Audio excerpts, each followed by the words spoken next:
May 30th. It's 10:20 p.m. right now. This is all documented. Practice blog. Hopefully nobody illegally snooping. Like I say, my shit is documented.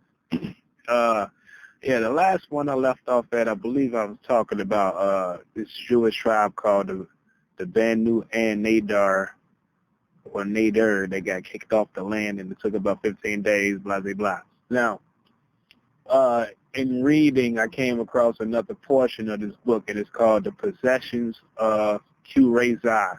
Now, Qurayza was a contemporary tribe as well, and they were also Jewish. I know, like, so far, it's like 3 main Jewish tribes, and then you got some Jewish clans too. But the 3 main Jewish tribes that I know about is the Banu and Nadar, the Banu Qurayza, and the Banu-Qurayza tribe.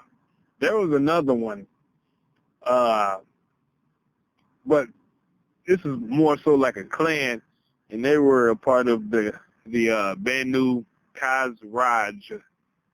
tribe. You know, I know it was like 3 main clans that constituted that tribe. All of these tribes existed in Medina, but one of their clans was a Jewish clan, and they were called, I think Saida, or Saida or something like that. But anyway, the part that I want to focus on, okay, and this is following when the Banu and Nadar clan got kicked off the land for some type of unsatisfactory act, and like I say, it's still kind of unclear as to exactly what happened, because based on this book, like I say, all they mentioned was 2 people had got killed. And based on my understanding, these 2 people were a part of a clan, a sub-clan, that was a part of an overall Baidu confederation of tribes. And this confederation was called the Banu Amar Salsa tribe. But the 2 men that got killed, they were a part of another clan called, what was it, the Banu Kilab Rabaya clan. So like I say, based on that story, you know, Muhammad wanted to seek revenge for that, so he had went to the Banu and Nadar. See, those tribes that I mentioned already, he had established relationships with them prior. You know, even though like certain key figures, which I'm going to go into in a second, you know, they had a little issue with them based on religious differences.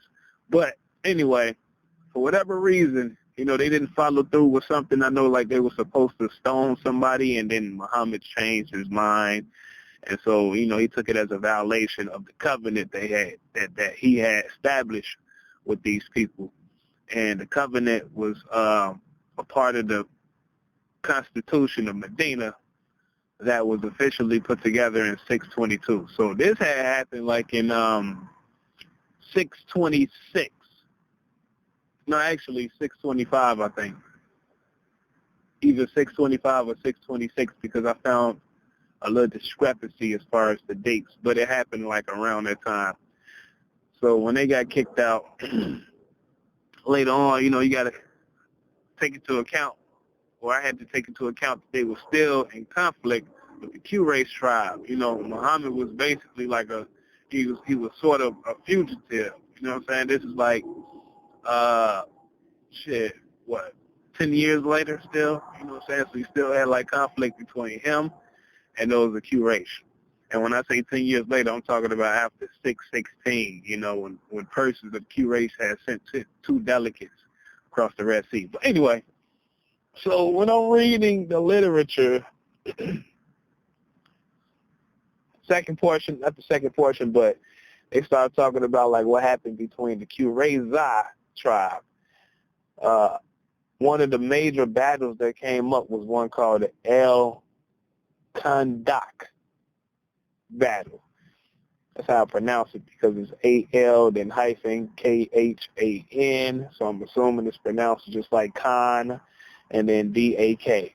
So the El Khandak battle that happened. Now, basically, it was Muhammad and his helpers.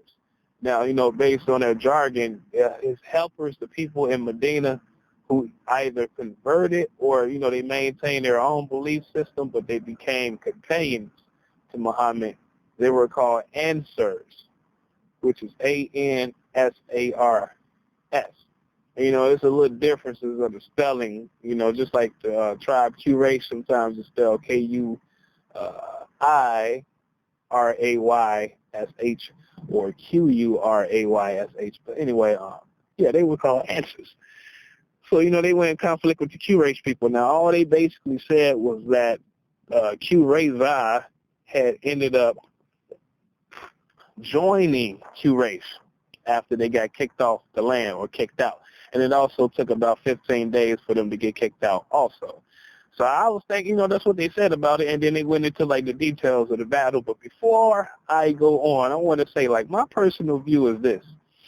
And I also wrote this on my Facebook today in my notes section because it's original as far as, what I think. The Qurayza tribe, the Jewish tribe, basically, even though, they were, for the most part, on good terms with Muhammad, they still had a history with the Banu and Nadir tribe, as well as the Banu-Qurayza tribe.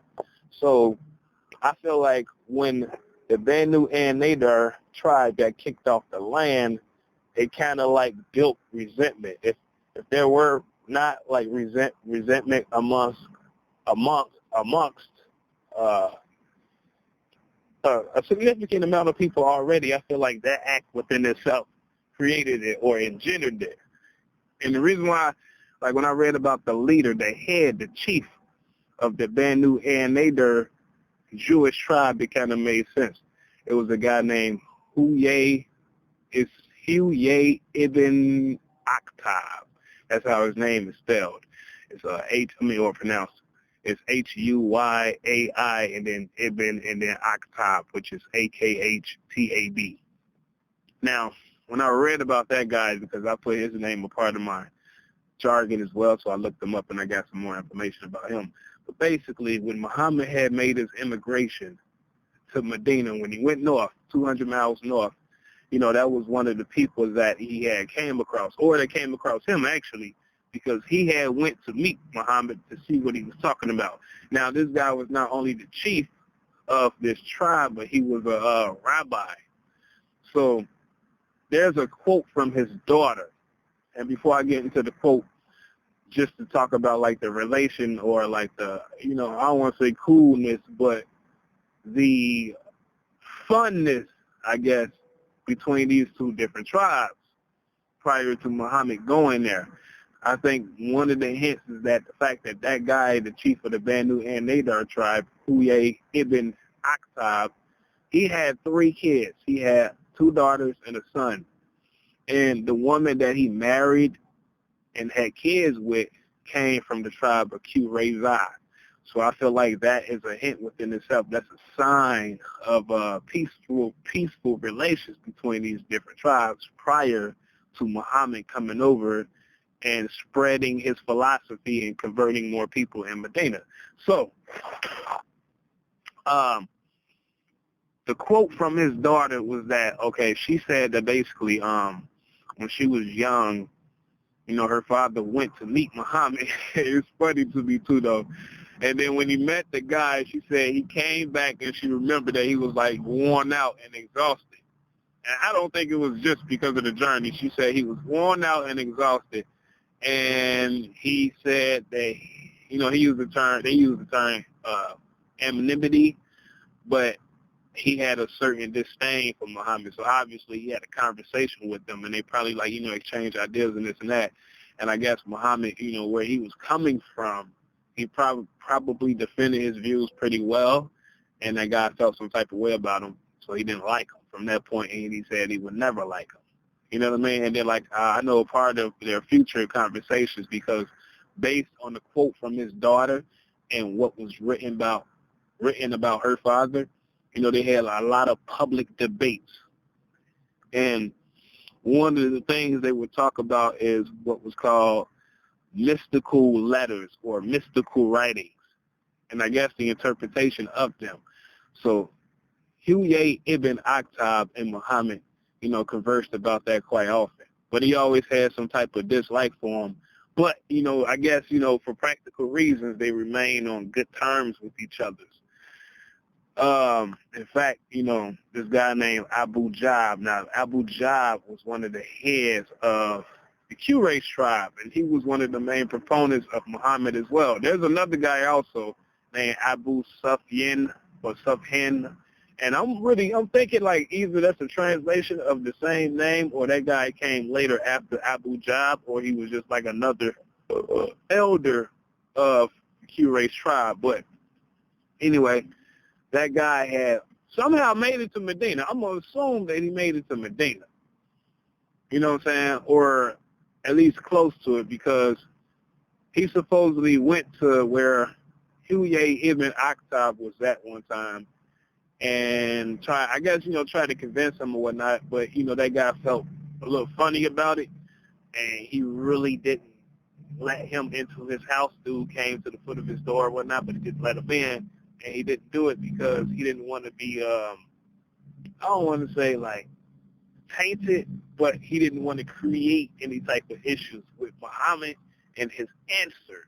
You know what I'm saying? So he kind of stayed away from them. It's kind of like if I'm beefing with somebody, or somebody I know who's a part of my circle in some type of way is beefing with somebody, and that person come about and he try to have a conversation with me and try to basically convince me to go along with what he think against this other guy who I might not really like that much, but at the same time, if people find out that I've been conversing with this guy's enemy, it might mess up what we got in our circle, and then people going to start developing these suspicions.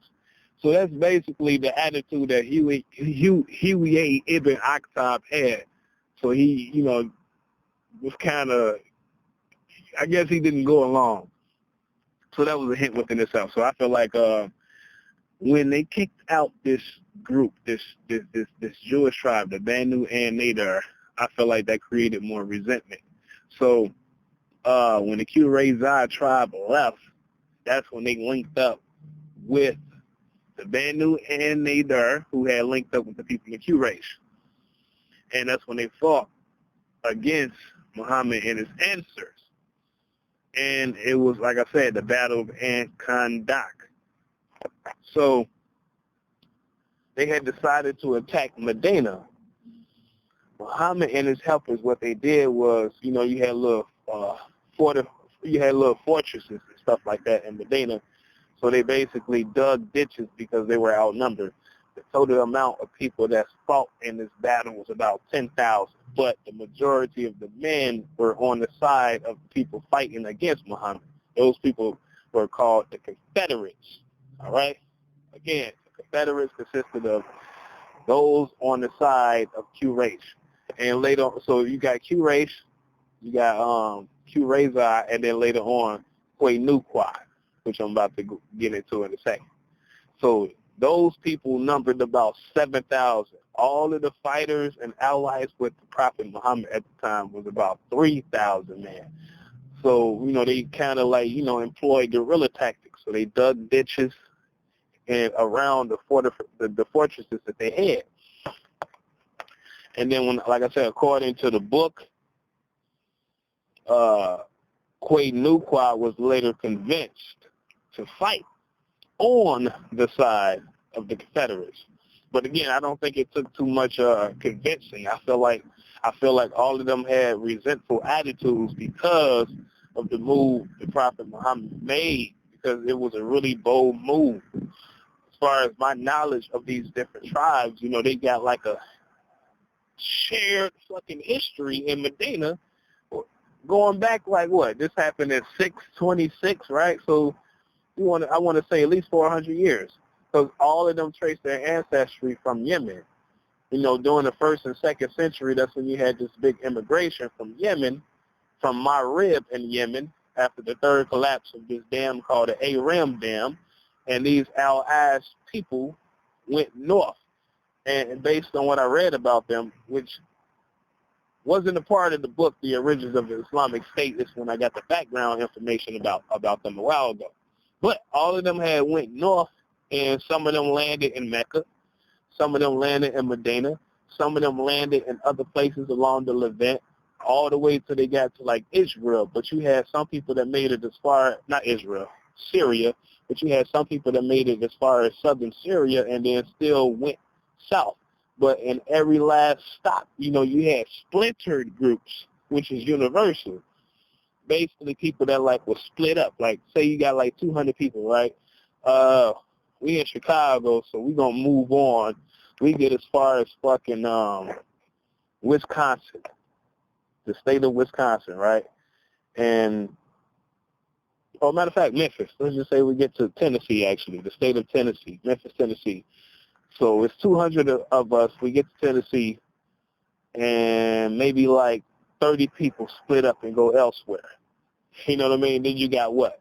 100 people that stay in Tennessee, and then you got another 70 that go on. But every time you get to a certain stop, you always going to have a certain amount of people that still split up. So as far as these tribes in Medina, you know, they got a shared history that goes back like 400 years. Now, Quraysh would pass through Medina, or the merchants of Quraysh, you know, they would pass through Medina, so they were kind of familiar with certain people, but still, as far as locality is concerned, these people are a little bit more tight-knitted.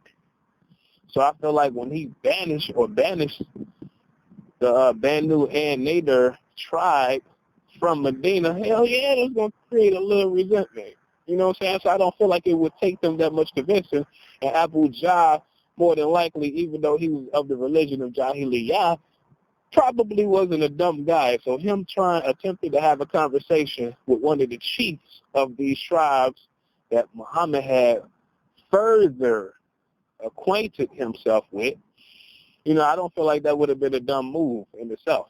All right, so with Banu and Nadir, that tribe got kicked off the land. You know, that's something that Huyay ibn Akhtab considered. Like, okay, fuck it, we could go we go down here, head south to Mecca.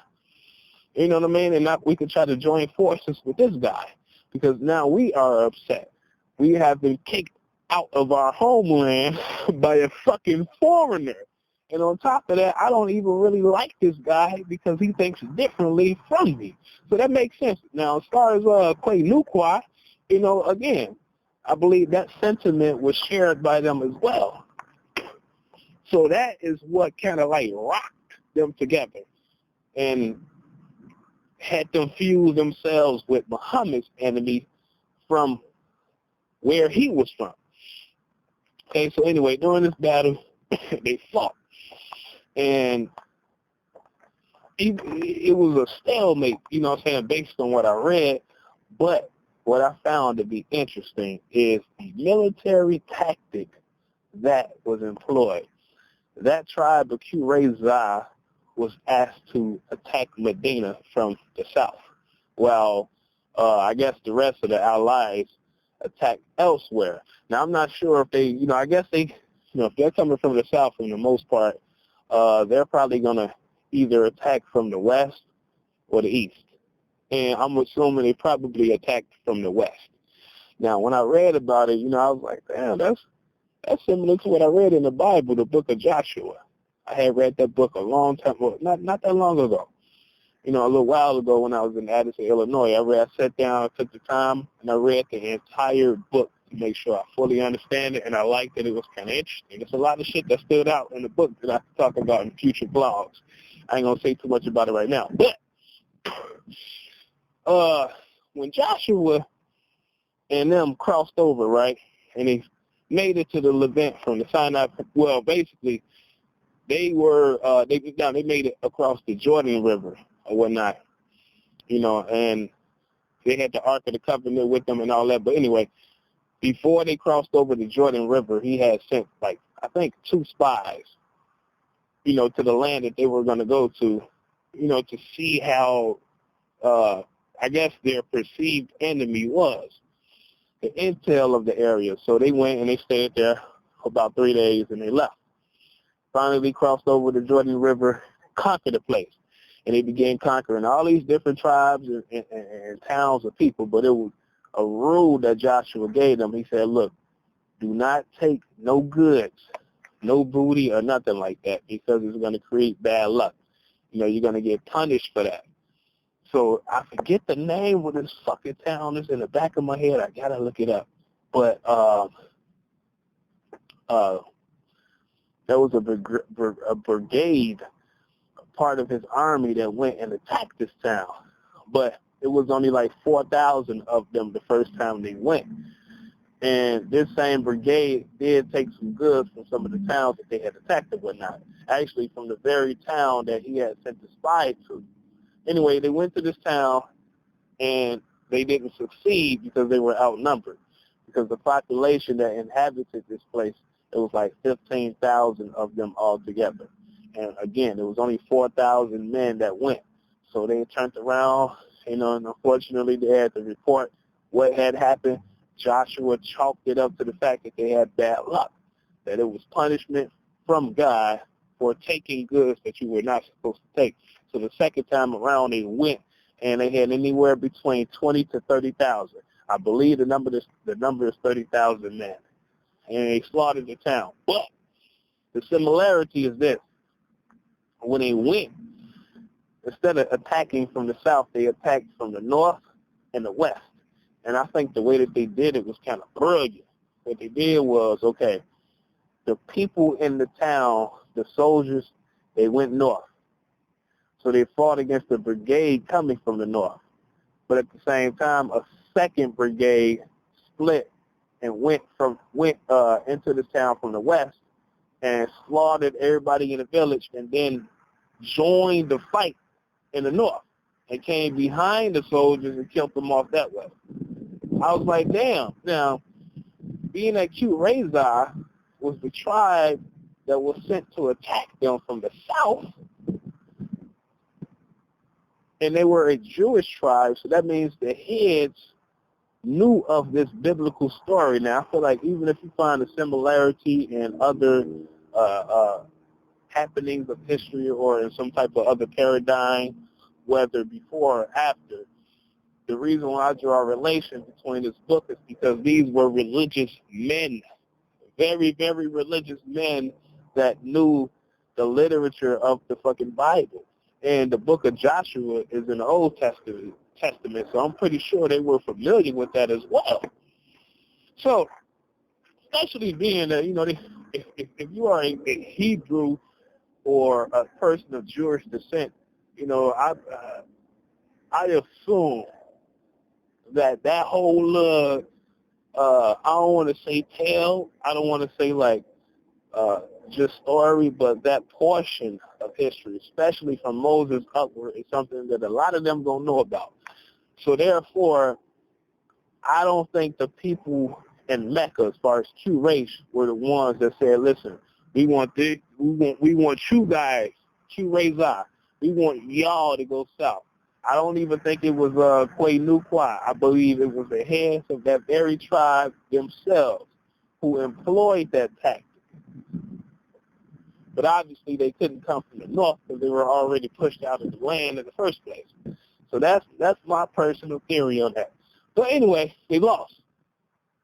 Like I said, no, it was a stalemate at first, but Qurayza, they the ones that ended up really losing definitively. But see, when they lost, that's when Muhammad and his answers gained more territory as far as from the south. All right? But the significant thing is coming from the south were merchants. I'm talking about, aside from this battle, that would use that as a route to go north and then trade with the people from the north all the way up to the Ghassanids. Because during this time, the Ghassanids pretty much had control of the Levant, and they were still on good terms with the Eastern Romans at the time. So when Qurayza lost and they were basically conquered and captured, that little area, Muhammad and them took control of, some of his answers, which kind of put the people in Mecca, Quraysh, at a disadvantage, because now they were blocked from going north, which means their economy was going to be drained.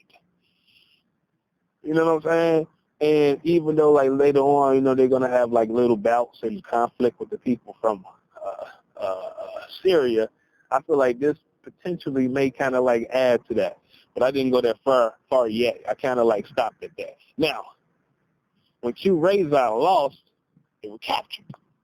When they got captured, Huyay ibn Akhtab got captured, and he was executed, put to death, him and his son. And then Muhammad had put another guy in charge of that tribe in particular. It was a guy named Musad ibn Umair. And I had read about him already too, because like way before the Constitution of Medina was established, he was one of the guys that convinced that was in Taif teaching in another person's circle, in another tribe's circle, teaching this philosophy and trying to convert people. And that's when the guy that I mentioned in one of my little blogs, Usaid ibn Hudair, had heard about it and went to go check it out, and then he got convinced himself. It was a lot of conversation as well. They went back and forth. It wasn't like he just heard them, man. It was like, wow, what I'm saying? They went back and forth, and he got convinced. And the guy that he was talking to that sent him to go check it out later on got converted as well. His name is Sa'd ibn Mu'adh. That's how I pronounce the last name, because it's Muadh. So Sa'd ibn Mu'adh. So that's what I remember about that guy. But like I say, Musa ibn Umair got placed in charge of these people, which is Qurayza. I don't think it was Banu and Nadar. Yeah, I think it was Qurayza. He got placed in charge of those people. So that's what I think about or remember about the story so far. But like I say, I still believe that military tactic was inspired from the book of Joshua. If I'm wrong, I'm wrong. But to me, in my mind, it makes the most fucking sense. And it's so perfect that it was a Jewish tribe, all right, that, that performed that tactic or employed that tactic. That makes the story makes even more sense to me in my mind. Anyway, I might have to redo this again, but yeah, something else to listen to. That's where I'm at so far. I'm past that point. I read about I'm reading about the place Taif, the same place that Musa was teaching the philosophy at. Now that's like another area that they went to, and also is taking land and dishing it out as well. And this land is it's south of Medina. It's not like north, because I know like north, when you go north, you got Taim. I'm talking about when you go outside of Medina, you got Taim, you got Fadak, and then you got Kabar. So this little place, Taif, is kind of south of Medina, but 15 miles north of Mecca. So it ain't too far. So that's the next place that he's going to now. Because remember, already he got a little land from the south now. So he's going to annex some shit further from the south as well. So, yeah. May 30th, 10:49 p.m.